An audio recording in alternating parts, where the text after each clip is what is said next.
go. Okay, we're gonna quickly review how to solve an equation, a system of equations when these are gonna be the same. So we know that this line will cross this line when they're equal. So we're literally just gonna set 5x minus 6 equal to 1/2 x plus 12. So one of the things that we can do to solve for x is we can add 6 to both sides. And then that makes a 0 pair here. So we're left with 5x equals 1/2 x plus 18.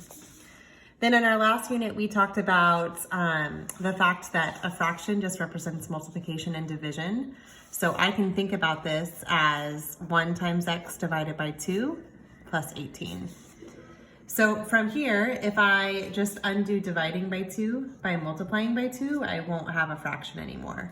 So I'm gonna multiply this whole side by 2 and the other whole side by 2 in order to keep the relationship equal. So that will make this 10x. These cancel. And then this becomes 36 because this wasn't with the divide by 2. And then from here, I just want to get the x by itself. So I'm going to subtract an x from both sides. Now I have 9x equals 36. I know that 9 times 4 is 36, but I can show that by dividing by 9 and x equals 4. As we know from our graphing, we're not done. We got to figure out the coordinate point where they're both, when they're both true. So now I need to take this x value of 4 and replace either of these x's with 4 to find the y value. So let's do it with this top one. Y is going to be 5x minus 6, but I'm going to substitute my x with a 4. 5 times 4 minus 6.